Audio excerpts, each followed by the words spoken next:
this country is at war with Germany. We shall go on to the end. I remember the sheets of flame which came up and almost blinded us from our guns.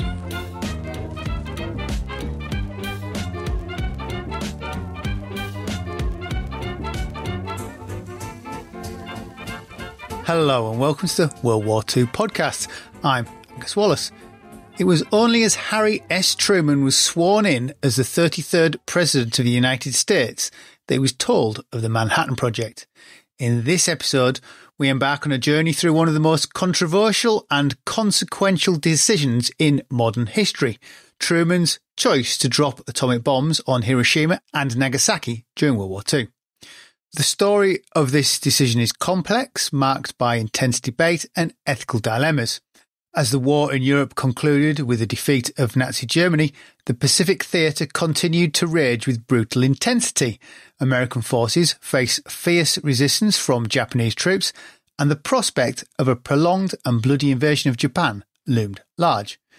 In this episode, we'll explore the multifaceted considerations that influenced Truman's decision. We'll examine the military strategies, the political pressures, and the moral questions that weighed on the shoulders of the President of the United States.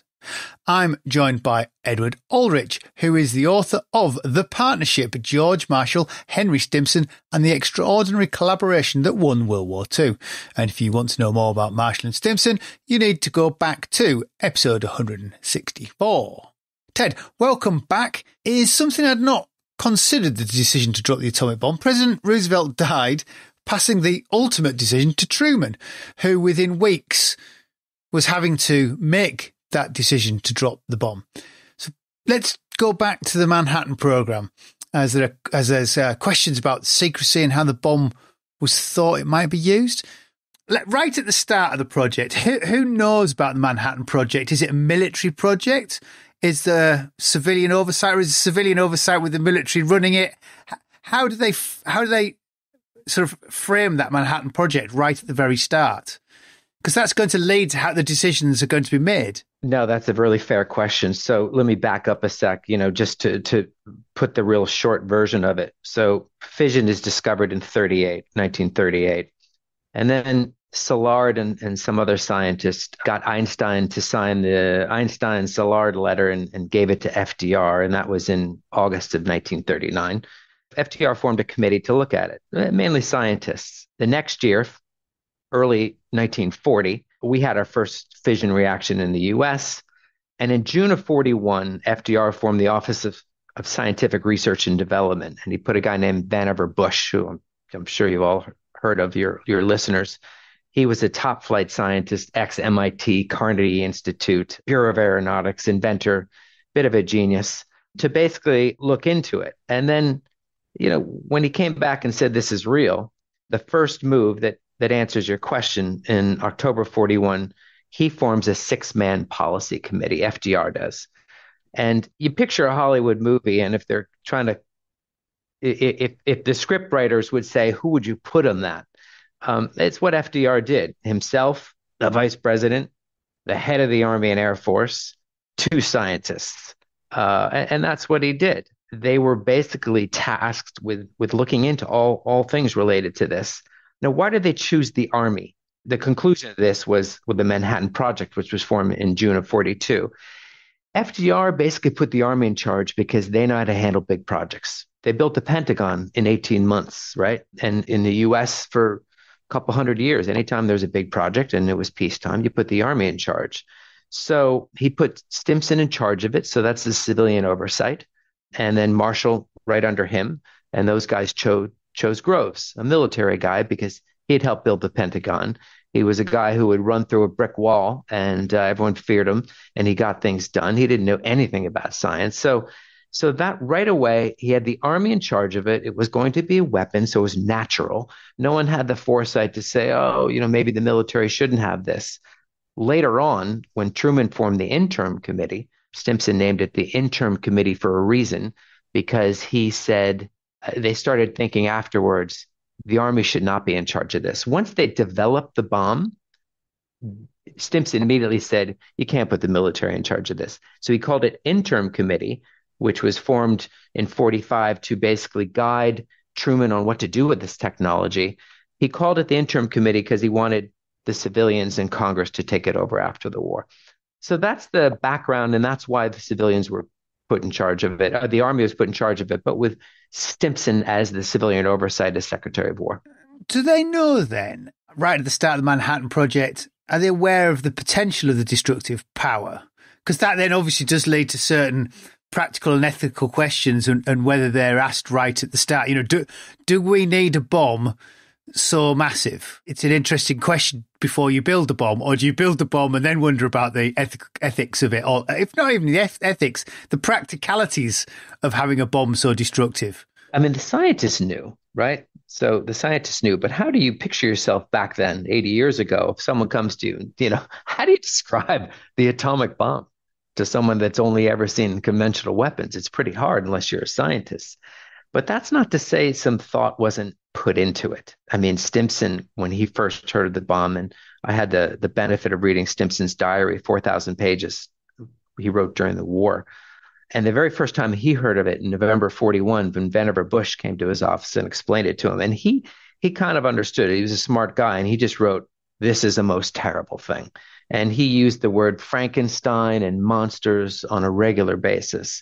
Again, because the book I wrote on Stimson and Marshall, I was so focused on these two gentlemen, and because he was in charge of the Manhattan Project, he was also in charge of recommending the decision to FDR and Truman. He was thinking about it from a philosophical standpoint. And, in March of 45, in his diary, he wrote that he was up against this big decision, which covered human nature and morals and government, the most important thing he had to do, and touched on matters that were deeper than even the principles of present government.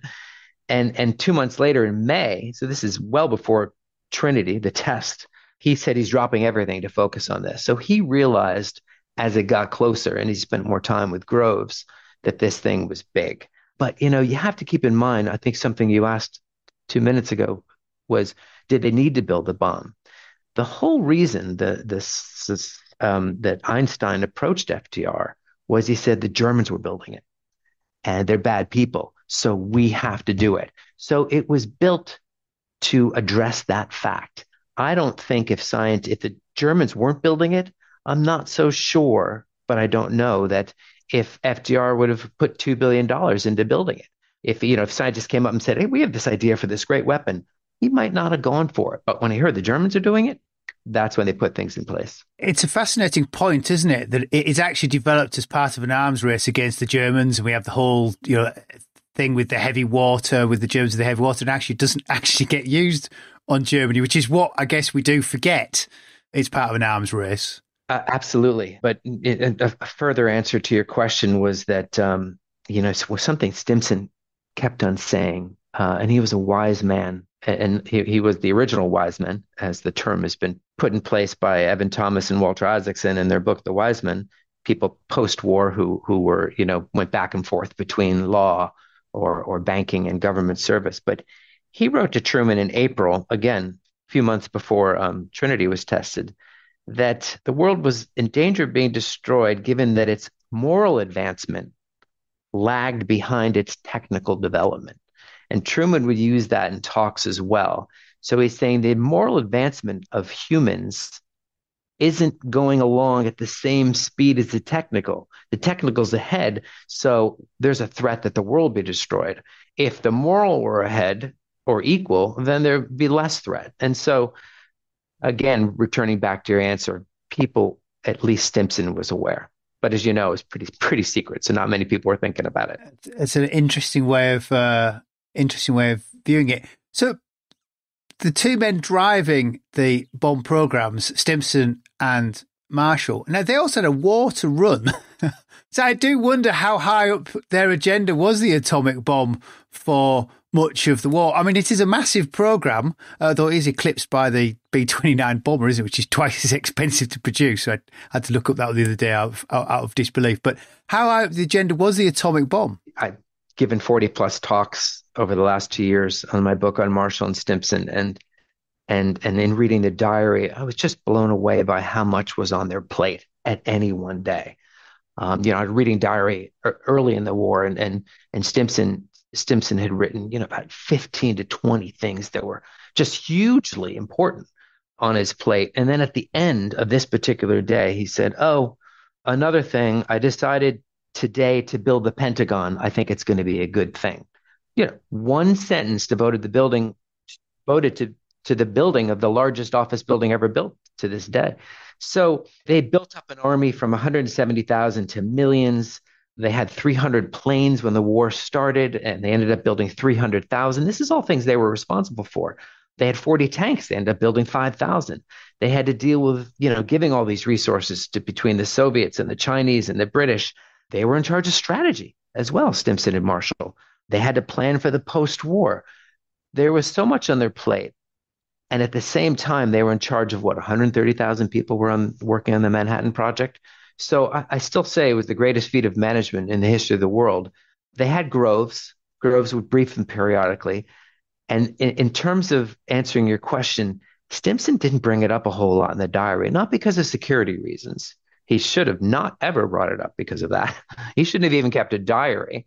But by the way, Alan Brooke kept a diary as well. And I don't think he was supposed to, and Stimson didn't. He was not supposed to. So these guys failed in that regard, but thank God they did.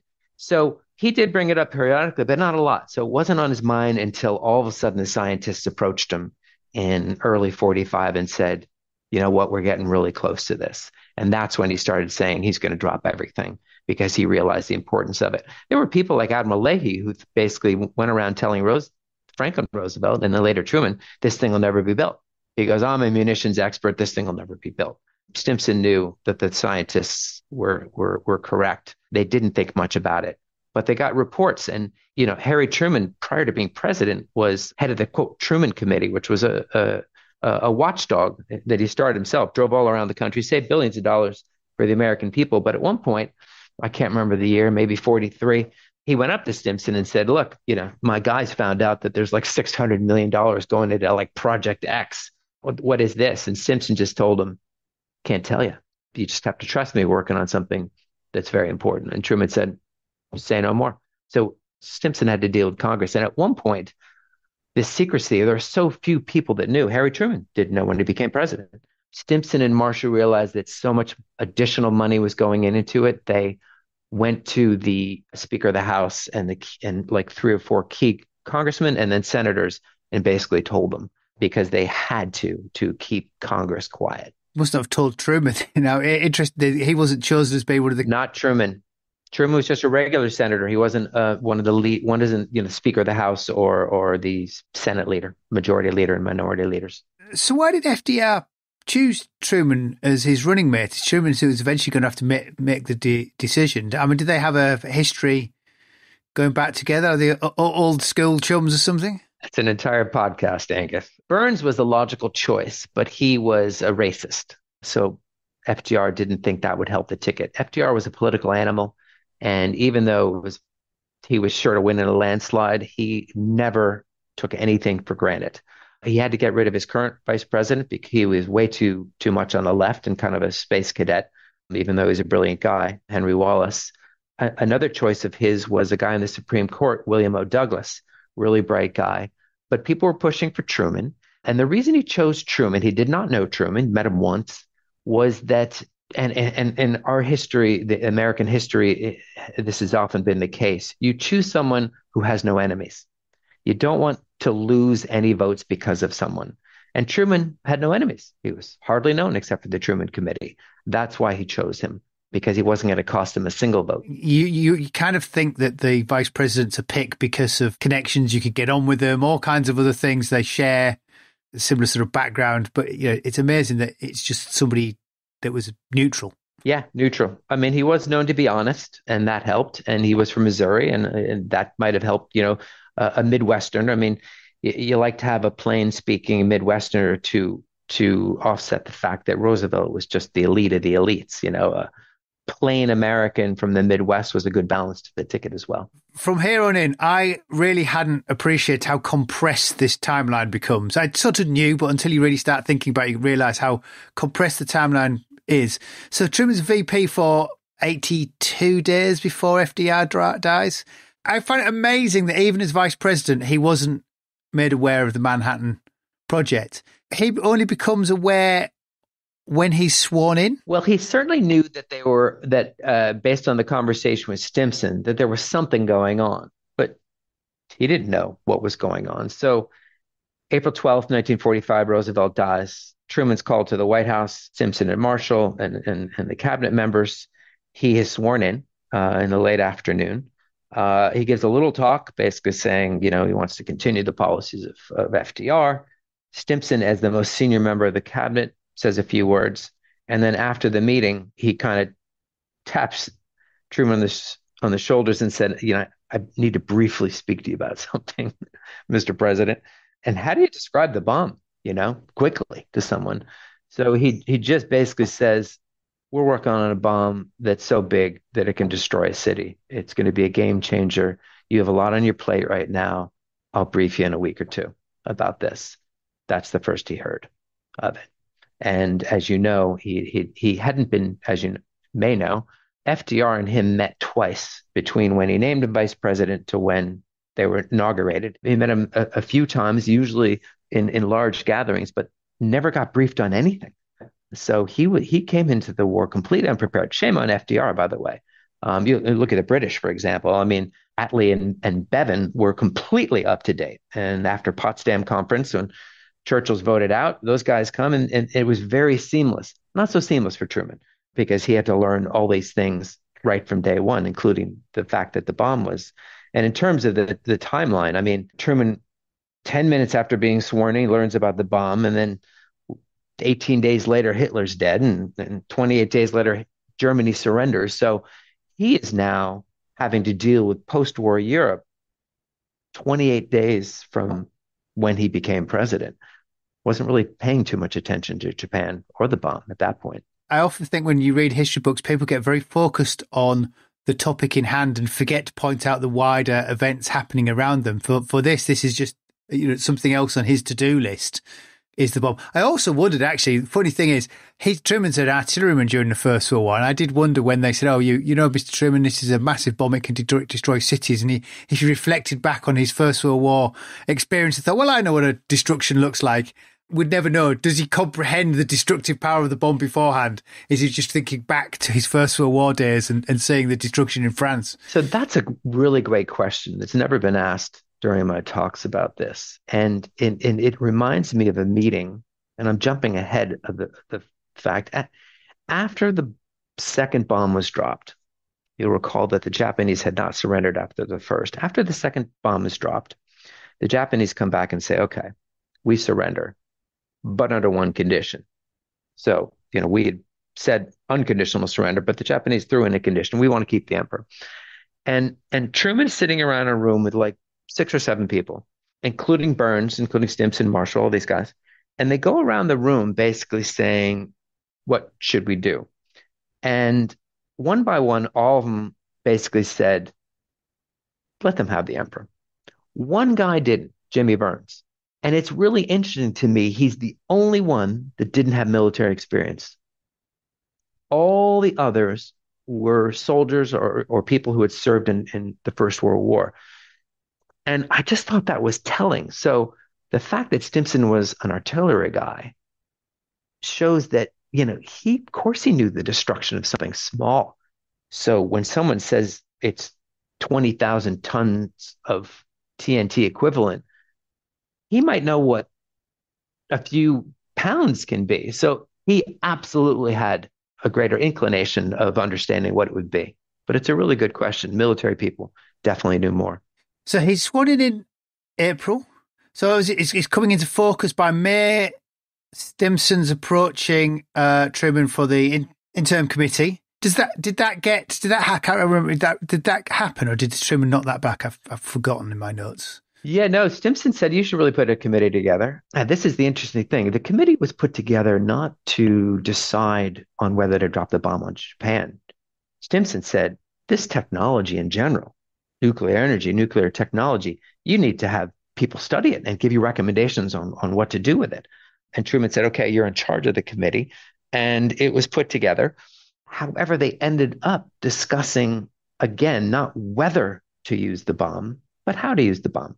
And that's the interesting thing. The decision, in my opinion, on use the bomb was really made the same day the decision was made by Roosevelt to put together the Manhattan Project. There was never any intention, as in the history of war, when people are working on bombs, they're always going to use it. So that decision, I believe, had already been made. And Leslie Groves described Truman as someone being on a toboggan mid-run. The decision had been made. He couldn't jump off. So the only decision that Groves felt Truman made was not to change the original decision to use the bomb. And I should say bombs, because a lot of people think, and a lot of people ask me, why did they make the decision after the first was dropped to drop the second? That was not the case. It was only one decision, and that was drop the bomb, and as soon as the other one's ready, drop that one. So it was one decision. It was not two. Now, if they surrendered after the day, I'm sure they would have called off the second. Yeah. So Truman in June, so the following month after the Atomic Committee's been suggested, June, there's another meeting, isn't there, with Truman, Stimson, McCloy, who's the Secretary of State for War, and the Joint Chiefs. Truman, we're still 4 weeks away from the bomb being dropped. It's amazing. And Truman says, how are we going to win the war? That's his question to his people. Do they know how they're going to win the war against Japan? So I gave you the timeline of what happened after Truman was inaugurated, and he was really focused on Europe, and I think he assumed, like a lot of people, that the war in Japan would end soon. But in April, Okinawa battle started, and Marshall kept on going into his office and giving the casualties.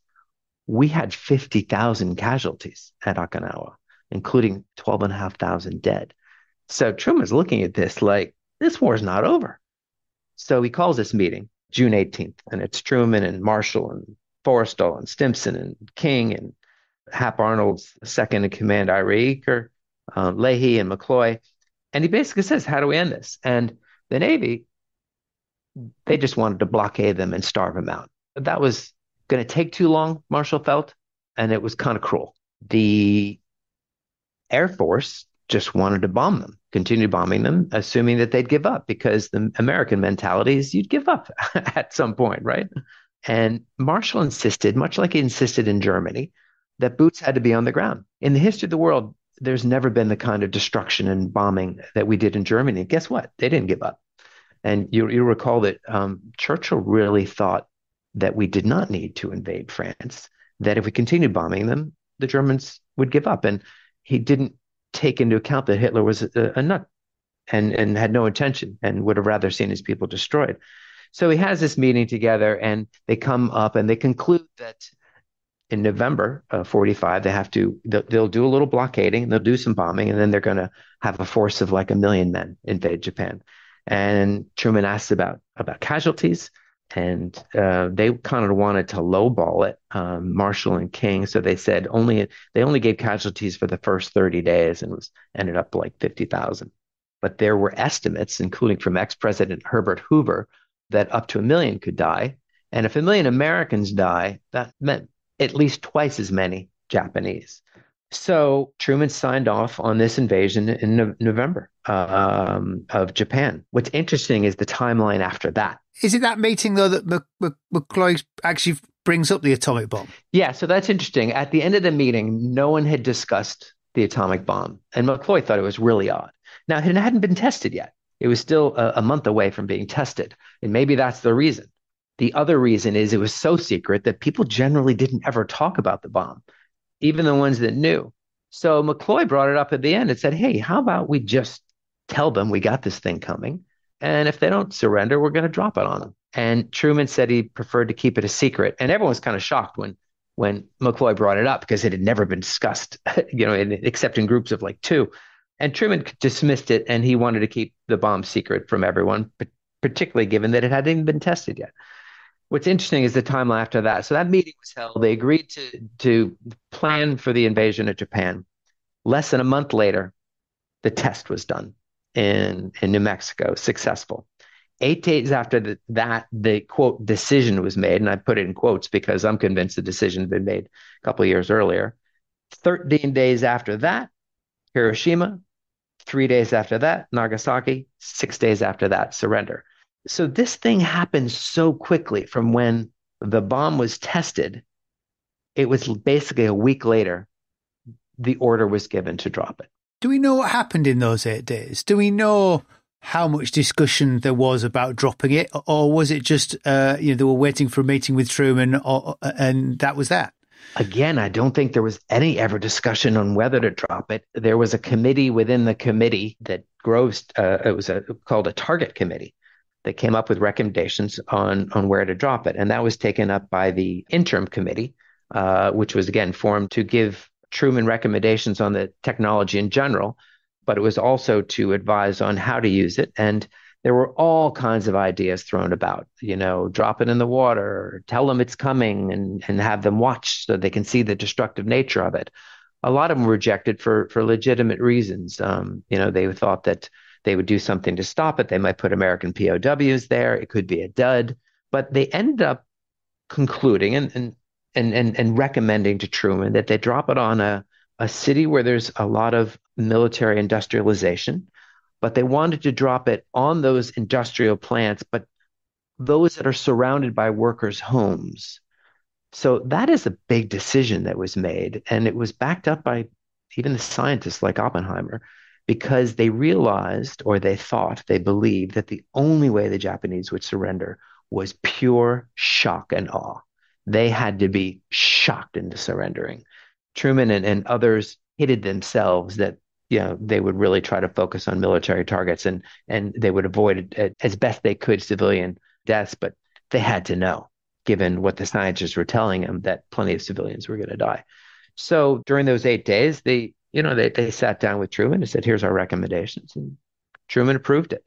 But again, and I think Churchill was in the room as well. They all agreed to go forward, but it was never not to drop it. It was where to drop it and how.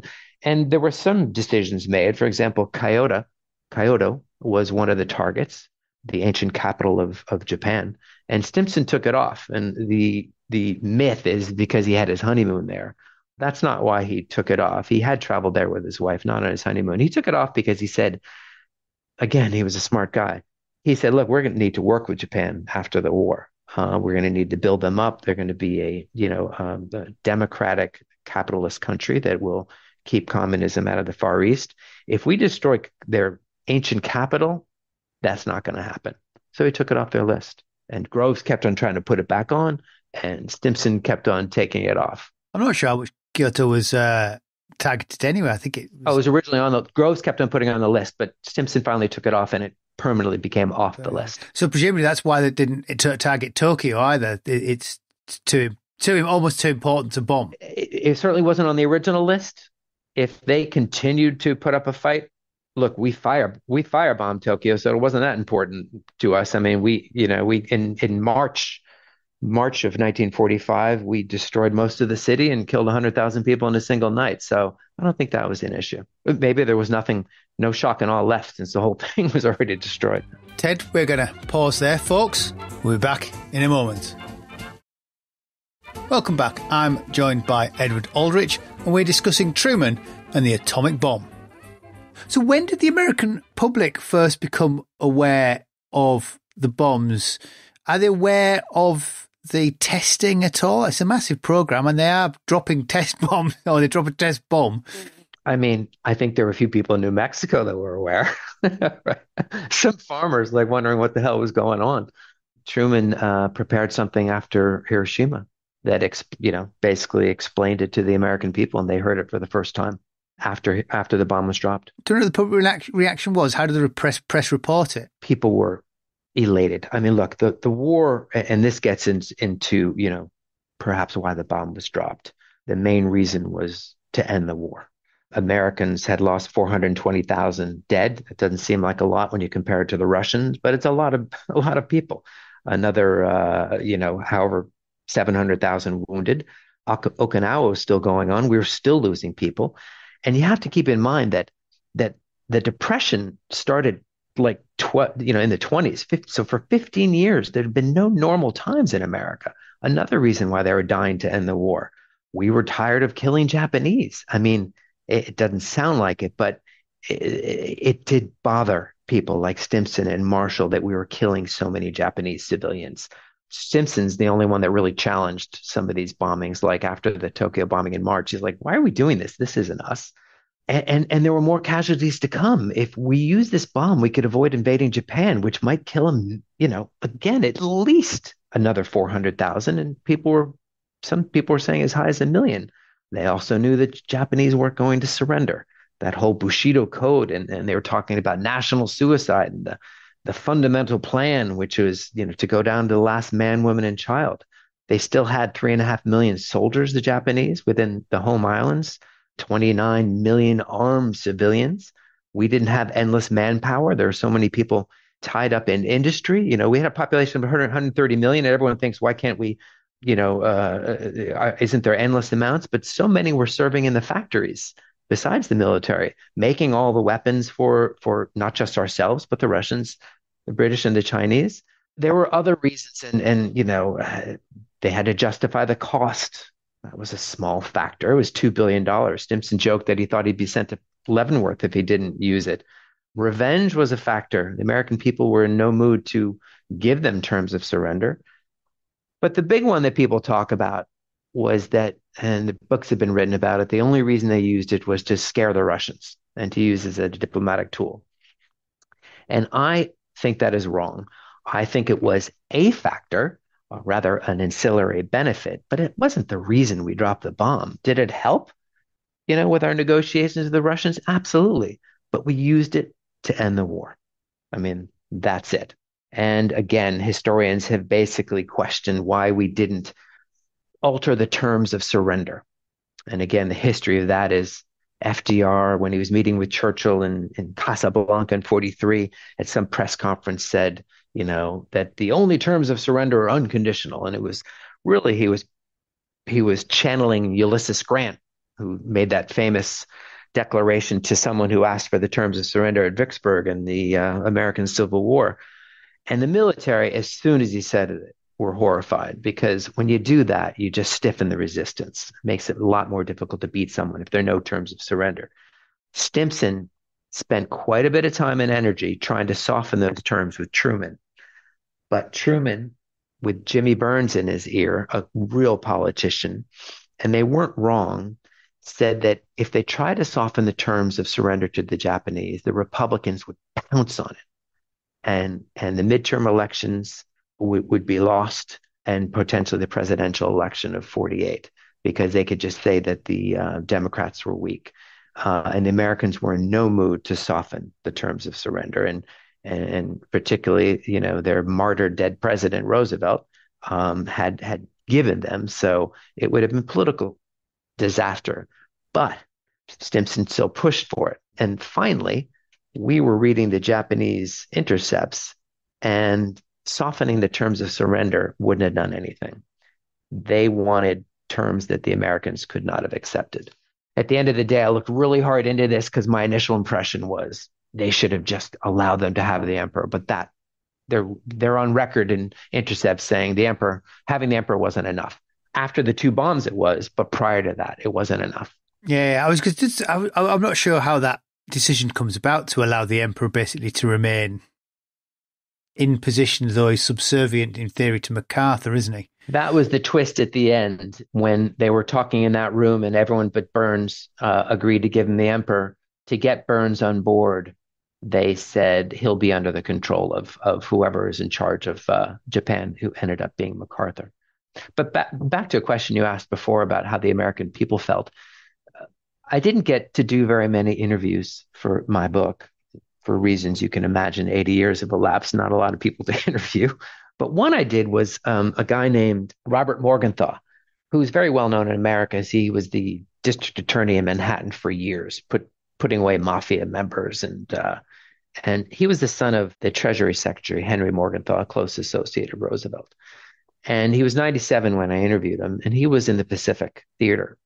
I talked to him for an hour and a half. It was fascinating. But one of the things he said to me was, he pointed at me. This is a 97-year-old guy, really sharp. He said, when you get to the part about the atomic bomb, and he pointed at me, he said, do not let anyone tell you that every American wasn't in favor of that. He said he never met anyone for at least 2 or 3 years that questioned the decision. It was only around in 47, 48 that a few scientists started coming out and said, do we really need to do this? But he said everyone was so psyched, even when they realized the destruction, no one had a problem. At the end of the war, and again, Japan didn't do themselves any favors with the atrocities, the Japan Death March, Pearl Harbor. It was a brutal war, and America just thought it was another weapon to end it. So that was an interesting take, and perhaps reflected the mood of Americans, which is what you asked. Yeah, well, I was going to say, I think some of that comes around. It was only years after, multiples of years after we discovered actually radiation sickness and various things like that, which we weren't fully cognizant of. Right, I was going to say, brings to mind the biography of George MacDonald Fraser. I don't know if you're aware of George MacDonald Fraser. He wrote the Flashman novels and Octopussy the film, but he has a section in that about dropping of the bomb, and he basically says, I had seen everybody slowly killed around me in Burma. He served in Burma, and he said, I could not tell you how pleased we were that the bombs being dropped, because for us it meant we were going to survive. We fully supported it. In contrast to today, I was asked to lecture a class at Colgate University in New York State. It was a science class called the atomic bomb, and most of it was dealing with the science behind it. But this professor called me and said, I have to spend a week talking about the decision. Can you come in and give a lecture on that one day? So I did, and what's so interesting, and there's like 75 students in this class, is kind of taking a poll beforehand. They all thought it was a terrible decision, moral failure on our part, and we should have never dropped it. And I feel that after I spoke to them, and I spoke to them for an hour and a half, most of their minds were switched. They didn't really know the history that well. They didn't know all the things that went behind it. They just have been kind of programmed to think that nuclear bombs are horrible and America was horrible for having used it, but without putting themselves, you have to put yourselves in the shoes of these people 80 years ago. I mean, they didn't have the benefit of a single day after that decision was made from then until now that these students have, either in history or their lives. So you just can't judge 80 years later, and they realize that. And my guess is 80% of them thought it was a horrible idea. And by the time I left, and again, no credit to myself, it's more just being educated on it. I think it was reversed, and 80% said it was the right decision to make. And again, Evan Thomas came up with that conclusion after doing a lot of research for a book that he wrote recently. I kind of feel that almost everybody thinks it's an awful decision, but there was no other decision. If the war needed to come to an end, and for everybody's sake, quickly. Yes. I mean, there could have been another decision, which is to accept a bunch of terms from Japan, which probably weren't acceptable. I mean, you can't just light the flame and then expect to say, okay, we'll surrender, but you can't do anything, or just let us live. I mean, forgetting about political, it's just not the way it works. I mean, it was an alternative, but I don't think it was a realistic one at the time.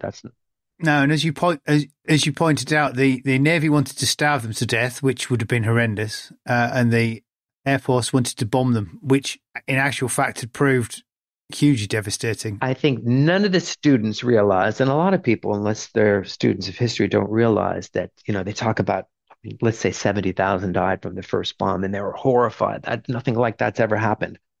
On March 9th, 1945, we killed 100,000 civilians in a single night of firebombing them. So people just don't realize that ship had sailed already. Dresden, all the cities we bombed in Germany, 40,000 people were dying every time we destroyed, the Allies destroyed one of those cities. So the decision to drop the bomb, if nothing else, saved countless lives, I feel, because an invasion would have, and countless Japanese lives as well.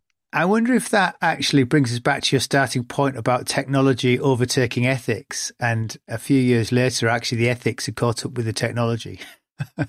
Or people started to think about it. And obviously, that's been an arms race within itself ever since, the ethics versus technology. Well, I mean, personally, I think ethics will always fall and morality will fall way behind technology. I don't think we're quite there yet. Well, especially when it comes to weapons and ways of killing people. But it did make me think, when you have to question when you have something so destructive. It's just ethically, you have to ask the questions. But until you have something so destructive, you don't have to ask those questions. Yeah. And certainly the scientists, because they were the most aware of how destructive it was. They, even before they were dropped, there were some of them that basically said, we don't really think we should use this. We don't think we should be the first people to use this. And so Szilard went to Jimmy Burns in South Carolina, who was Secretary of State at the time, and the key advisor to Truman. He went to him and with that plea, and Burns didn't even want to listen. Didn't feel the same way, So it was just a weapon of war. And by the way, there was chemical weapons in World War I, which people thought were horrible, but I don't think they put this in the same category because they didn't really have an understanding of the radiation. That was the difference, because I think they banned chemical weapons and people did think it was horrible and immoral and not sporting, under the rules of warfare. But I honestly don't think that until later, nuclear bombs were put in that category. Yeah. Well, there's also the thing about the First World War, chemical weapons actually were not particularly, not only were they not effective, they didn't necessarily kill a lot of people, but they had an enormous fear factor rather than anything else, those First World War chemical weapons. But it's an interesting parallel, how we banned chemical weapons, yet we haven't, in theory, banned nuclear weapons. I've enjoyed that. It was incredibly thought-provoking. I just hadn't appreciated how small that time factor was from making the decision. Because the funny thing is, it's dropped by the B-29, which was never built to bomb Japan. The B-29 is built to drop high-level bombs on Germany, but never gets used because Germany is dropping a bomb on Japan that was meant to be used on Germany. So the culmination of the war against Germany actually is used on Japan. Yeah, a lot of people have speculated, that racism was a big part of it. I don't believe. I mean, look, we had plenty of racists in America, and they say, oh, it never would have been used on Germany. I don't believe that. I think it was intended to be used on Germany, and once the Germans, the war in the West was over, they decided to use it against Japan. I can only say that these things were thought about. All these things were thought about, but the overwhelming consensus was they wanted to end the war and save lives. And 2 years later, when scientists and journalists started questioning it, the powers that be approached Stimson, because he was a man who was held in incredibly high regard. And he wrote an article which was published in Harper's Magazine, basically saying why we dropped the bomb. And he was an old man at that time. He was only a couple of years away from dying. He'd had a big heart attack. It's kind of ghostwritten by a guy named McGeorge Bundy, who served as a national security advisor under Kennedy, and whose father was a close Stimson aide. And he gives all the reasons which are very similar as to why. But they wanted to get ahead of it to try to convince Americans who might be believing that it was a horrible thing that it was the right thing to do. So that was a reaction to the article in the New Yorker, which just laid out the radiation sickness and which had never been read about and all before. That. Yeah. So he felt the need to actually lay out why it needed dropping. The whole rationale. Yeah. When I give talks on this, I call the discussion, the decision to drop the bomb, it's complicated. And it is complicated, but one of the reasons it's complicated because in some ways it's not complicated at all. And because you can make an argument that it's uncomplicated and complicated, it is therefore complicated. But I mean, the uncomplicated part was used to end the war, but there were so many other factors that went into it. But it is interesting. My suspicion is actually at the time it was not necessarily complicated. We've complicated after it's been dropped. That's what I'm going to use from now on. That's a much better way of putting it. Became complicated afterwards. That's right. Well, thank you, Ted, for joining me. As I say, it is a fascinating topic and I'd not really considered it. Loyal listener, while the book only briefly covers the discussions around the bomb, if you want to read about the relationship between Marshall and Stimson, the book to pick up is The Partnership, George Marshall, Henry Stimson and the Extraordinary Collaboration That Won World War II. Don't forget, if you enjoyed the podcast, you can sign up to be a patron. I'm a one-man band, so $1 or so from loyal listeners like you helps me find the time to put the show together. Patrons do have access to extra bits of War Waffle when I have it, and you'll get a custom RSS feed so you can listen advert-free. You can find out more at patreon.com/WW2podcast. So for the next episode, we'll be looking at Arnhem. So until then, I'm Angus Wallace, and thanks for listening.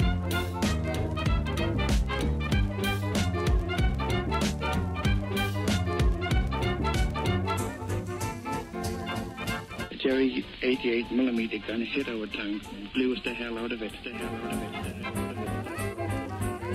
Stalingrad can never be repaired. As Allied Commander-in-Chief, I have granted a military armistice.